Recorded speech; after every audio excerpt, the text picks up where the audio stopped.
Wow guys, holy gee whiz, can you believe it? We actually completed a dangerously half-assed baseball season in 2020, yay! I will never again take my live sports for granted. This year's hunt for the tail end of October is going to be more of a crapshoot than in seasons past, on account of the playoff field having been expanded to more than half the league, for some convoluted reason I can't think of. Who will come out on top this time around? Why, of course, the Los Angeles Dodgers.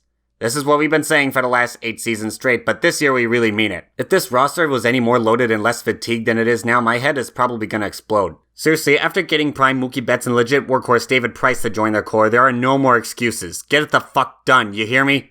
Why the fuck did I write David Prime in my script? Now, where was I? Oh yeah, the Atlanta Bravos have cemented themselves as the team to beat in the NL East. Max Fried should be a tough test for any team that stands in their way. Acuna, Albies, and Freeman are once again out for blood, especially after that embarrassing blowout loss and sent him home last year. Just hold on to your bottoms because the Chicago Cubbies are back in town. I was a bit surprised to see them fire Joe Maddon over the offseason, but David Ross has led his squad to a nice turnaround, sneaky reunion with John Lester notwithstanding. The pitching core bounced back at the right time and has done the brunt work of carrying this team to another division title. Now would be a good time for the bats to wake up. The San Diego Friars appear to have come out of nowhere this year. I can't tell how much of this was thanks to the efforts of Fernando Tatis Jr., Eric Hosmer, or Manny Machado, but something tells me I'll have to watch this team for some time. They're experts at letting the kids play, you know? Who needs unwritten rules? Then we have the St. Louis Redbirds, who really have to be fucking exhausted at this point. A whopping 10 doubleheaders played thanks to a certain 11-letter word, and they got, just 2 days off afterwards? That's pretty admirable, but now they've got the work cut out for them. The Miami Money Pit made the postseason. Classic troll moment by the Sports Dynamics. Now comes the part where we laugh at the Phillies spending spree once again blowing up in their faces. Ready? Ready!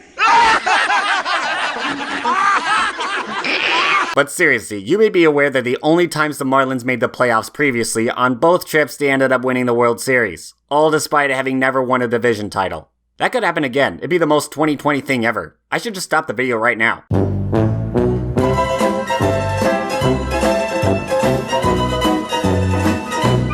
Okay, that might end up a bit too comedic. Instead, let's focus on the Cincinnati Red Stockings for a bit. I'm honestly surprised they made it this far, but I guess that's what happens when a revitalized Trevor Bauer leads the team to great things and causes a Bauer outage in Pittsburgh, at least. The reason I mentioned Pittsburgh is that the Milwaukee insurance agent snuck in with the last spot, leaving the Drunken Sailors as the only team in the NL Central to go home after 60 games. Yeah, 4 teams in the same division making the postseason is something that will probably never happen again.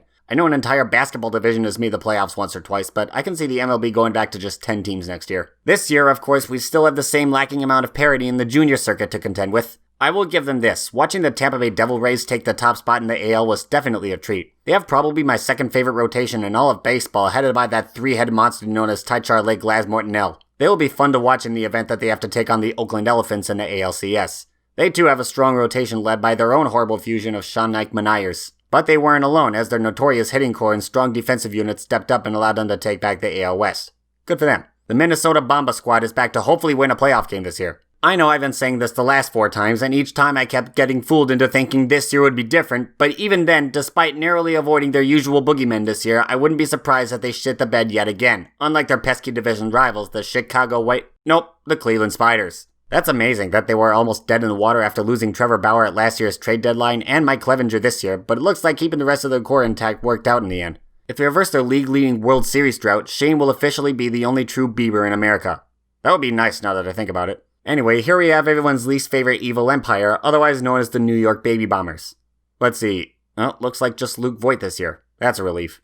I'm kidding. At least DJ LeMahieu and Gary Sanchez also have double-digit dong totals. And the team as a whole hit more dingers than the 2011 Padres.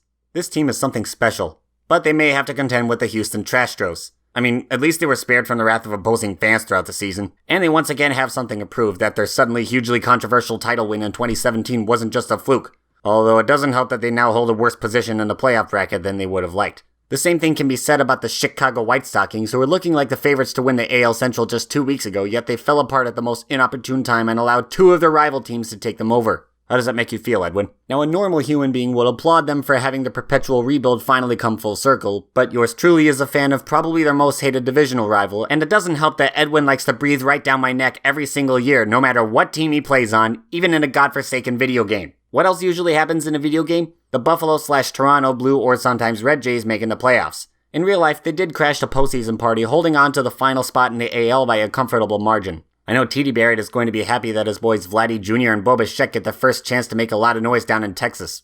Or San Diego? Tampa Bay? Hang on a minute. Who do I feel bad for in this situation? Mike Trout. Guys like Ted Williams and Ernie Banks were probably fucked over by the heavily limited postseason pictures they dealt with in their eras. But there's no reason today's best ball player shouldn't have a ring by the time he turns 31. Maybe if the Dodgers kidnapped him in the offseason, but one can only wish for so much. Anyway, with 16 teams playing for Lord Manfred instead of 10, they're all being thrust into this new convoluted best-of-3 wildcard series, with the top seed in each matchup hosting all 3 games if need be. Because it turns out there are no neutral sites in play until the ALDS commences, so the Dodgers and Brewers would play all of their games at Dodger Stadium, with LA as a designated home team each game. Okay, now I'm getting it. The MLB also just announced the order in which each matchup is being played, and of course that means I'm going through the matchups for all 4 rounds in the order you see here. And you might be wondering why my bracket looks as evened out as it does. Like, do I not believe in upsets? What if the seeding ever needs to be reset? Well, the MLB chose disorder for this postseason and decided there will be no reseeding of teams when it comes time for the division series. I can get down with this change, 1, if we're talking about increased concern over player safety, and 2, because disorder is a lot of fun. It also creates a loser machine which makes it slightly unfair for guys like Houston or Miami. I'll get into those guys momentarily. Ready? Go! One thing's for sure, Target Field is going to host 2 more playoff games. That's all the Astros are going to need to put away the Twins. What, you thought the Twins were favored in this matchup? You think Minnesota has a chance in hell for not having to play the fucking Yankees for once? It doesn't matter that they won a league-leading 24 games at Target. The hard truth is, I find it hard to take a team seriously that's lost their last 16 straight playoff games, which included getting swept out of the first round despite winning 101 games that year. Still confused? Look, as much as I'd love it if the Astros failed nowadays, they are the absolute worst team the Twins could have drawn for the first round. For you see, Houston has a world-class rotation that can stifle any opposing offensive attack. The Twins don't. Houston's lineup is an offensive firepower that can rattle any opposing pitcher any day of the week. The Bomba squad took a huge step back from its historic 2019 season, and it doesn't help that their short one Josh Donaldson because he kept getting injured. Not to mention, Houston also has a championship pedigree, whereas for Minnesota, they're a perfect 16 for 16. That's 1 playoff loss for every year passed since their last playoff win. Oh yeah, one more thing. Houston finished 2020 with a losing record. That should make it extra embarrassing. Astros in 1. I'll be back on Thursday to say I told you so. Good, we got the obvious peck out of the way. That didn't take very fucking long, now did it? Oh, it did? Well, excuse me, let me waste even more of your fucking time. The next series to start features the White Sox taking on the A's at the Coliseum. These guys seem pretty evenly matched on paper on the pitching front, and Oakland performs similarly well at their home ballpark, but the hitting matchup is where the Sox shine a bit too brightly. Oakland's shutdown closer will have no chances to shut the opposition down as they get pounded early and often en route to an easy series sweep for the Sox. Following that massacre, the Jays take on the Rays at the Trop, where you have a pretty good hitting lineup in Toronto/Buffalo going up against one of the best pitching units in Tampa. As exciting as Vladdy Jr. and Bo Bichette may have been to watch this year, the Rays just seem too dominant on the mound for the Jays to touch them right now. And their previous experience from almost beating a loaded Houston roster in 2019 will help carry Tampa Bay to a 3-game wildcard victory. They may have to wait a short minute as the Yankees battle with the Spiders for that last ALDS spot. Cleveland used to have probably the most loaded roster on the planet, but that only led to gut-wrenching losses to the Cubs and the aforementioned Bronx Bullies in back-to-back playoff series, both times having blown 2-game leads. With the upcoming series limited to 3 games in Cleveland, the Spiders will have no such chance this time around. Instead, thanks in part to offloading Mike Clevenger at the deadline, the Yanks will crush those pesky Spiders in 2 straight blowouts. Believe land no more, I guess. National League time. I live for this. First, we have that Cinderella Reds team clashing with the Braves powerhouse we all know and love. This is sort of like my Jays-Rays matchup with a pretty good pitching rotation and Cincy squaring off against a Braves lineup that just went off in 2020. Once again, I believe experience will prevail. In this case, Atlanta takes the full 3 games to dispatch the Reds, who then go on to sing the blues as they hit the greens. Hardy har. 2 old foes meet early as the Marlins head to Chicago for a date with the Cubs. You'll remember how that last meeting went for these guys, right? The good news is there will be no Steve Martman to disrupt them in 2020. I don't really know what to think of the Marlins. They just seem unbelievably mediocre to have made it this far. I wonder if that could have been a product of each of their divisional rivals not named the Atlanta Braves turning into a pumpkin. The Cubbies really seem like the easy choice in this matchup, despite me knowing that Miami has never, ever lost a playoff series.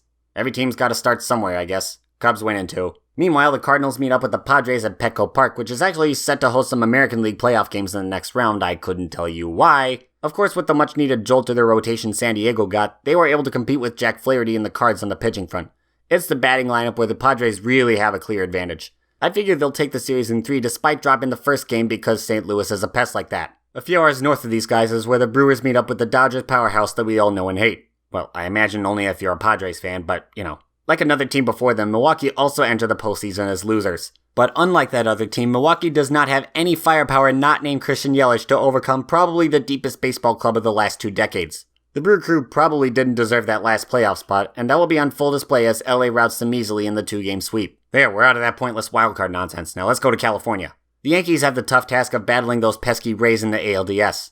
Looking at the season series between these AL East rivals, the Rays actually had an easy time beating New York in 2020. To the tune of 8-2? Wow, that's amazing. What's even more amazing is the Bombers' historical ability to not give a shit. Of course, the Yankees fans are going to want Tampa, and of course the Yankees themselves will have studied enough film to go out and make this into a series, only for Tyler Glasnow to stifle them in the deciding Game 5 and expose them as the team that lost this series to the lowly Marlins. It's almost as if Glasnow throws the nastiest pitch in baseball. By the way, his Rays escape a gem thrown in that 5th game by the now white-hot Yankees ace Jarrett Cole by being incredibly patient at the plate. So yes, a Rays-Yankees matchup could go either way, but I think the Rays as we know them are ready to break out in a big way. But as they prepare for bigger and better things, a couple hours north of them are where the Astros take on the White Sox for, Sox in 3. Houston got that bold upset in Minnesota out of the way early, but Chicago is another team ready to make a lot of noise. Their hitting has been far superior, their staff has competed well with the Stros rotation, having lost Jarrett Cole in the offseason and Justin Verlander to Tommy John. Jesus, I hate that he's in Houston, but here's hoping he can recover quickly. I'd hate to see his career go out like this. Anyway, that leaves the once unfucking touchable Zach Greinke to fend for himself against Tim Anderson, Jose Abreu, Yasmani Grandal, and of course Edwin. It's a perfect recipe for utter decimation. I'm fine with Houston losing though, they don't deserve any more success as long as they have Roberto Osuna. Of course they're the kind of team that would have picked him up. Now let's see what's in store for our senior circuit survivors down in Texas. First to draw first blood, we have the Padres and the Dodgers. I can possibly view Slam Diego as the one team in the National League with the best chance to dethrone Tinseltown's billion-dollar babies. The only problems are that LA is on a 6-game winning streak up to this point, their pitching staff is a well-oiled machine that has stifled opposing bats all season long, and I for one am not particularly fond of Manny Machado. It certainly won't help the Friars that Los Angeles is probably in the best position they've ever been to claim their long-awaited title. Win now mode will continue to work wonders for the Dodgers as they go on to sweep San Diego out of the postseason. Better luck next year, boys. In the meantime, the Cubs go up against the Braves and, well, I'm kinda stumped at this point. The Braves should hold a clear advantage going up against a Cubs squad that lacked its usual offensive firepower, but from what I'm hearing, Atlanta's big names appear to have also taken a big step back from their breakout 2019 campaign, which, the less I mention how it ended, the better. In a matchup that pits raw talent against raw talent, I predict a 5-game dogfight where Chicago pulls away early in the final game thanks to the gem of a lifetime throw by Yu Darvish and sends the Bravos home early for the 3rd straight year. Bravo. The White Sox have a date with the Rays for the American League pennant, and this is where things get a little interesting because while the pitching prowess has been there for most of these teams, the Sox were far more prolific with their bats. Isn't that right, Edwin? And they have a guy who just threw a no-hitter. I know it was against Pittsburgh, but still. And the team as a whole, coming off a bad skid in the last week of the season, likely woke the fuck up after 2 straight bold series wins against opponents that were loaded with talent. Chicago has the obvious advantage in this matchup, and they'll ride that advantage to an easy series win, socking the Rays in 5 games, see what I did there, and punching their ticket to the World Series.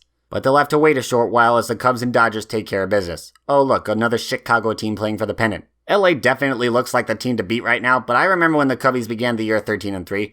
But that would mean they've been playing around 500 since that hot start, and that's certainly not the level you want to be at when going up against the Dodgers juggernaut. As comical as an all-Chicago World Series would be, Los Angeles already took care of their biggest senior circuit threat in the NLDS, and the way the Cubs' bats have been not performing, I don't see them waking up at all against playoff Kershaw, Buehler, Gingergaard, Urias, Baez, Jansen, you get the goddamn point.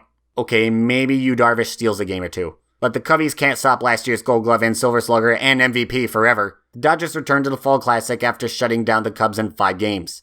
I wonder how Bleacher Nation feels about Craig Kimbrell now. Maybe they're collecting chanting at the team to throw him back.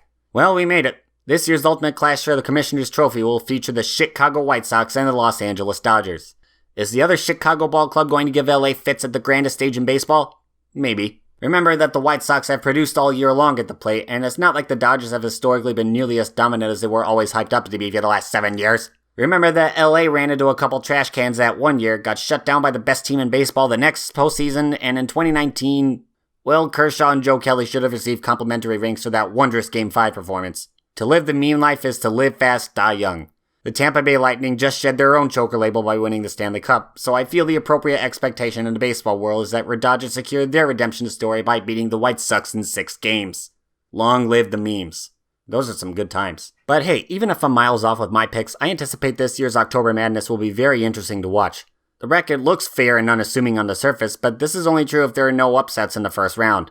I went and calculated the total difficulty rating for each team based on the expected seeding of their opponents. The higher the number, the more difficult it would be to win it all. As you'd expect, the Rays and Dodgers have the easiest road to Lord Manfred as the top seed in their respective leagues, but why do Toronto and Milwaukee have lower difficulty ratings than Houston and Miami? Well, that's where the lack of reseeding comes to play. Ordinarily, the Jays would be matched up with the next highest seed in the A's the following round, but because the MLB chose disorder, whoever wins the Jays-Rays series will always draw either Cleveland or New York in the next round. You'd expect seeds 2 and 3 to win their wildcard series and face off in the ALDS, but if Toronto were to crash that party, they in turn would make life that much more unnecessarily difficult for both the A's and Twins. As another example, let's look at the picks I made. Having Tampa Bay as the only home team in the junior circuit winning their wildcard matchup, they'd end up playing the 5th seed in the division series despite seeds 6 and 7 still being in play. Now, for the Rays, this might not matter so much since there's usually hardly any difference between a 5th seed and a 7th seed, but that makes a catastrophic impact on the Yankees. They now have to play the top seeding Rays despite being the second highest seed remaining in the AL. And it's all thanks to the chaos that results from the lack of reseeding. And baseball is stupid.